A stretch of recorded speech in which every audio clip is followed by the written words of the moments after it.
Assalamualaikum, gimana kabarnya? Baik-baik saja kan? Hari ini kita akan bahas tentang sistem perkembangbiakan tumbuhan. Pembahasan kita ini bertujuan untuk mengetahui perbedaan tumbuhan Angiospermae dan tumbuhan Gymnospermae. Yang kedua, untuk mengetahui perkembangbiakan vegetatif dan perkembangbiakan generatif. Serta yang ketiga, untuk mengetahui contoh-contoh dari tumbuhan yang berkembang biak secara vegetatif dan yang berkembang biak secara generatif. Kalian sering lihat tumbuhan kan? Bisa nggak kalian bedakan tumbuhan Angiospermae dan tumbuhan Gymnospermae? Enggak kan? Nah, di sini Pak Mul akan memberitahu. Angiospermae atau tumbuhan biji tertutup adalah tumbuhan yang memiliki ciri bakal biji berada dalam bakal buah. Misalnya apel, jambu, mangga.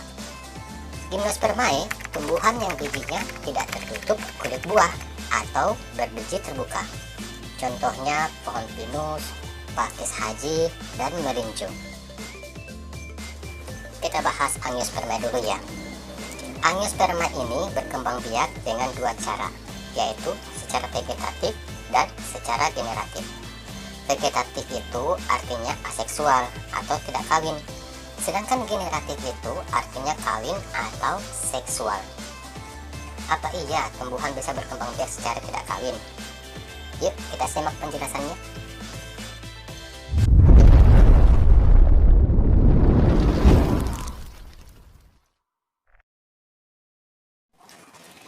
Sebagian tumbuhan ada yang berkembang biak secara tidak kawin atau vegetatif.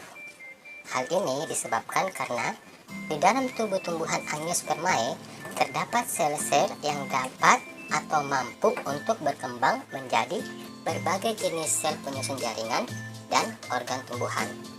Sel ini disebut sel meristem. Perkembangbiakan vegetatif terbagi dua.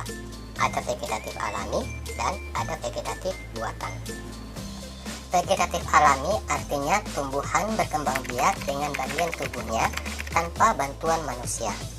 Misalnya risom, stolon, umbi lapis, umbi batang, dan kuncup adventif daun. Perkembangbiakan vegetatif buatan adalah perkembangbiakan yang dilakukan dengan bantuan manusia.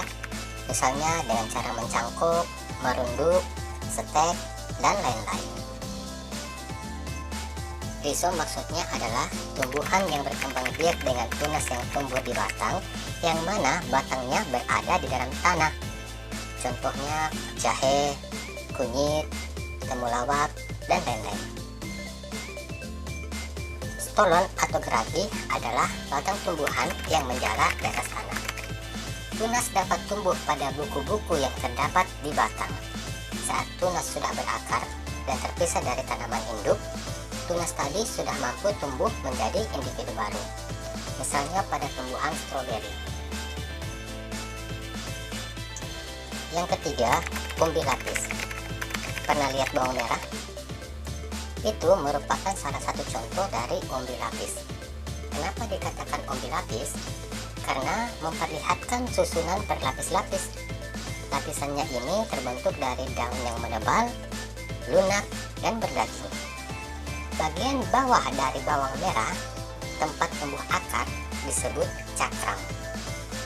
Tumbuhan berumbi lapis berkembang biak dengan cara kuncup.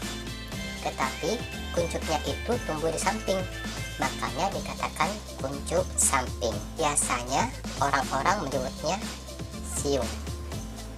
Keempat, umbi batang.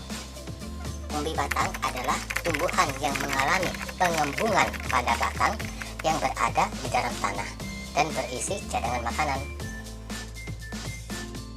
Selain untuk menyimpan cadangan makanan, juga berfungsi untuk perkembangbiakan. Contohnya kentang. Jika kita perhatikan permukaan kentang, biasanya di permukaan kentang itu terdapat mata tunas atau kuncup. Kuncup inilah yang nantinya akan membentuk tunas dan menghasilkan tumbuhan baru. Kuncup adventif daun. Kuncup yang terdapat di tepi daun disebut kuncup adventif daun atau tunas liar pada tepi daun.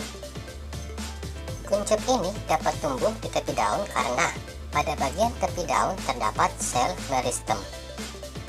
Contoh tumbuhan yang berkembang biak dengan kuncup ini adalah cocor bebek. Sekarang kita bahas perkembangbiakan vegetatif buatan. Perkembangbiakan vegetatif buatan adalah perkembangbiakan yang dilakukan dengan bantuan manusia, misalnya mencangkok, merunduk, setek, dan lain-lain. Mencangkok. Tidak semua tumbuhan bisa dicangkok, hanya tumbuhan yang batangnya berkayu, misalnya mangga, rambutan, jeruk, dan lain-lain. Bagaimana caranya mencangkok? Yuk kita simak gambar berikut. Cangkok dapat dilakukan dengan mengelupas kulit suatu batang tanaman berkayu, kemudian dibalut dengan tanah dan dibungkus dengan sabut kelapa atau plastik. Oh iya, kalau menggunakan plastik, jangan lupa plastiknya dilubangi ya. Kenapa? Supaya air dapat masuk menyerap ke dalam tanah. Apabila bagian kulit yang terkelupas telah tumbuh akar, maka batang dapat dipotong dan ditanam di tanah. Tanaman yang dihasilkan dari cangkok memiliki sifat seperti induk dan cepat berbuah. Yang kedua adalah merunduk. Merunduk dapat dilakukan dengan membenamkan tangkai tanaman ke tanah, sehingga bagian yang terbenam dalam tanah akan tumbuh akar. Jika akar telah tumbuh, tanaman dapat dipisahkan dari induk. Merunduk dapat dilakukan pada tanaman yang memiliki cabang batang yang panjang dan lentur, misalnya bunga alamanda. Nah, sekarang kita berpindah ke perkembangbiakan generatif pada tumbuhan Angiospermae. Pada perkembangbiakan generatif, sel sperma dan sel telur mengalami fertilisasi, sehingga terbentuk embrio yang tersimpan dalam biji. Biji dapat tumbuh dan berkembang menjadi tumbuhan baru. Sifat dari keturunan atau tumbuhan baru ini dapat diperoleh dari gabungan sifat kedua induknya. Itulah tadi penjelasan tentang perkembangbiakan vegetatif pada tumbuhan Angiospermae. Sekarang kita akan bahas tentang perkembangbiakan generatif pada tumbuhan Angiospermae. Perkembangbiakan generatif pada Angiospermae dapat dilakukan dengan cara penyerbukan. Penyerbukan atau polinasi adalah proses menempelnya serbuk sari ke kepala putik. Yang dapat membantu penyerbukan yaitu 1. Anemogami. Pernah lihat tanaman jagung dan padi kan? Tanaman jagung dan padi memiliki bunga yang kecil dan tangkai bunga yang mudah bergoyang bila tertiup angin. Tanaman dengan bunga yang berukuran kecil, jumlah bunga banyak dan ringan, serta tidak menghasilkan nektar atau bau merupakan beberapa ciri tanaman yang penyerbukannya dibantu oleh angin. Penyerbukan yang dibantu oleh angin disebut anemogami. Yang kedua, entomogami. Entomogami adalah penyerbukan yang dibantu oleh serangga. Misalnya lebah hinggap di bunga matahari. Lebah tadi hinggap di bunga untuk menghisap madu atau nektar. Dan tanpa disadari oleh lebah, serbuk sari pun melengket di kaki, badan, bahkan sayapnya. Kemudian lebah ini terbang dan hinggap di bunga matahari lain. Berarti serangga ini sudah ikut memindahkan serbuk sari ke kepala putik. Yang ketiga, ornitogami. Ornitogami adalah penyerbukan yang dibantu oleh burung. Tanaman yang dibantu penyerbukannya oleh burung memiliki bunga yang besar, berwarna cerah, tidak berbau, menghasilkan nektar dalam jumlah yang banyak, dan mahkota bunga berbentuk trompet. Misalnya bunga cangkring atau bunga dadap. Burung yang ikut membantu penyerbukannya namanya burung kolibri.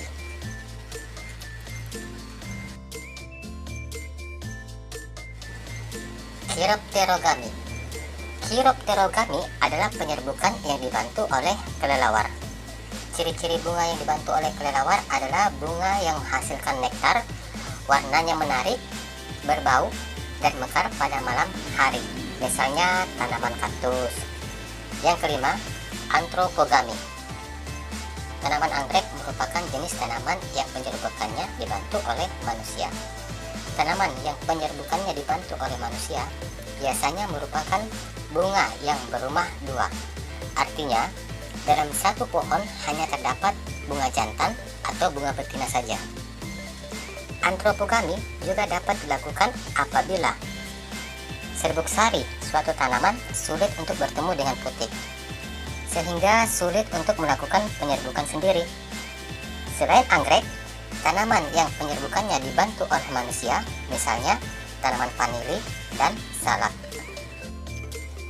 Pada proses penyerbukan, serbuk sari dapat berasal dari bunga itu sendiri maupun dari bunga lain yang masih dalam satu spesies.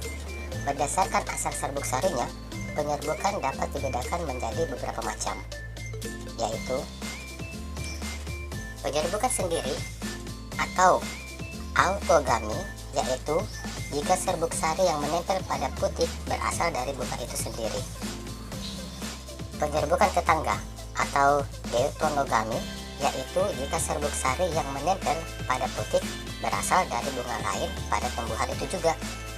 Penyerbukan silang, allogami atau xenogami, yaitu jika serbuk sari yang menempel pada kepala putik berasal dari bunga tumbuhan lain atau masih tergolong dengan jenis yang sama.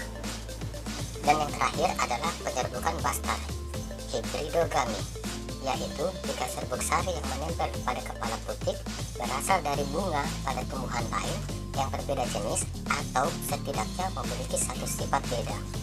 Sekarang kita bahas tentang perkembangbiakan tumbuhan Gymnospermae. Perlu kita ketahui bahwa tumbuhan Gymnospermae itu ada yang dapat berkembang biak secara vegetatif, ada juga yang dapat berkembang biak secara generatif. Yang berkembang biak secara vegetatif misalnya tumbuhan pakis haji dan pinus. Tumbuhan pinus dapat berkembang biak dengan menggunakan tunas akar, sedangkan tumbuhan pakis haji dapat berkembang biak dengan menggunakan tunas yang disebut bulbil. Tumbuhan paku.